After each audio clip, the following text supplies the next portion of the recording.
technology. Because people in Sweden and I think in many other countries increasingly see nuclear technology as irreplaceable. The alternatives, fossil fuels mainly, are seen to be so risky when it comes to global warming.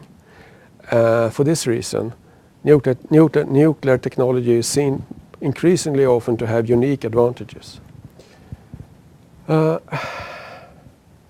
Attitude or affect plays an important role as well. I'll go into that more in a moment, so I'll skip that for now.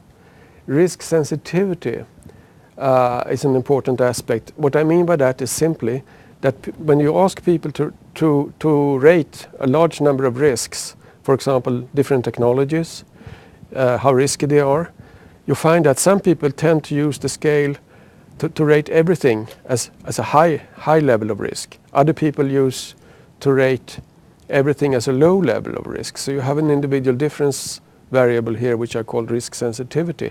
That explains a sizable part of the rating of any of the risks in a study.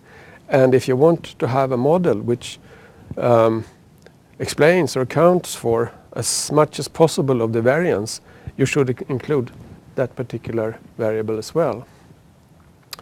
Also, another important point here is that you can't really hope to understand any particular or new risk with regard to the traditional or classical dimensions only. Each new risk brings about some new aspects. So you have to be open to the necessity of bringing in such new aspects. For example, if you take terrorism, I did a study on perceived risk of terrorism. Of course, there is the antagonistic relationship. There is somebody out there who wants to hurt you. That's not true of any of the other hazards that had been studied before. So that's a new aspect which should be included.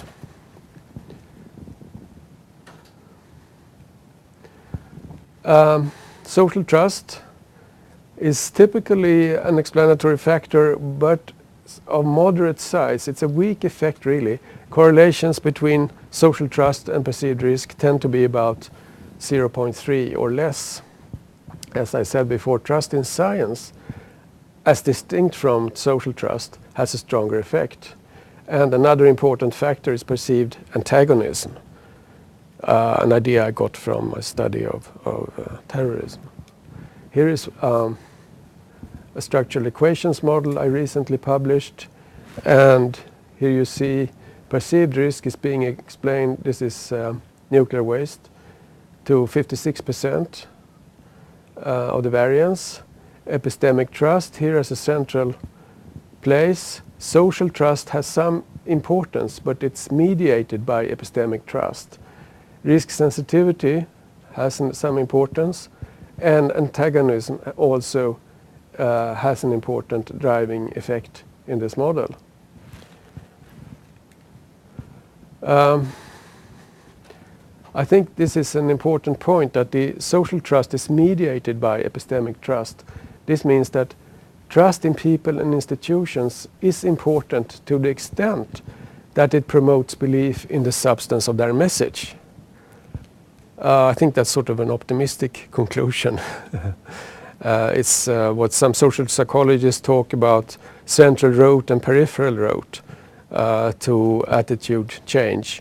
And this would be the central rote. That is, the important thing is what people are saying, not what they look like, how they are dressed, how they speak, etc. I don't know if I should take some questions or comments at this point, or should I just go on and on and on forever? We can take comments right at the end. It might be easier. Should I just we take the comments when I finished? Yes, that'd be the best occasion. Okay. So risk target is an important factor. This is something we found very early in our research on risk perception, that there is an important distinction to be made between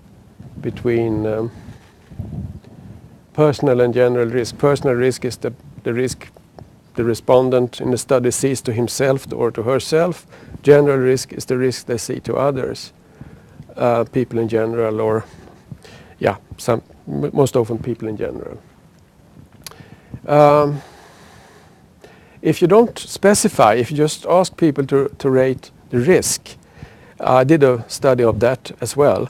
Then I found that if you don't have a specified target, people will interpret apparently the instructions as rating general risk rather than personal risk. So no target, people will interpret that as the general risk.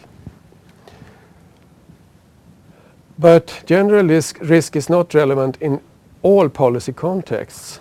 Well, here you see how different they are. Mean personal risk, mean general risk, tremendous difference. People will usually say that risk to others is much more serious than the risk to themselves. There is a different dynamics of the two, general risk and personal risk. General risk is related to policy for hazards perceived to be under one's personal control.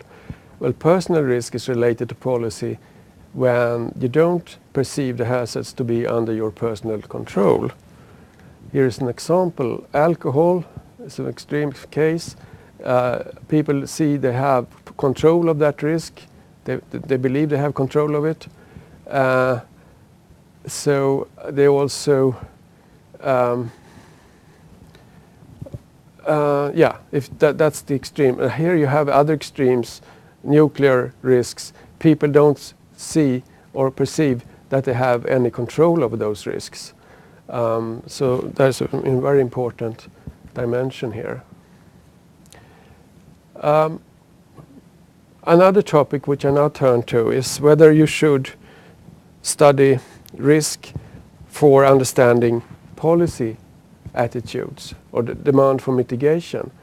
If you just ask them to rate the risk and you assume that perceived risk is the factor driving demand for risk reduction, you may end up coming up with some very erroneous conclusions.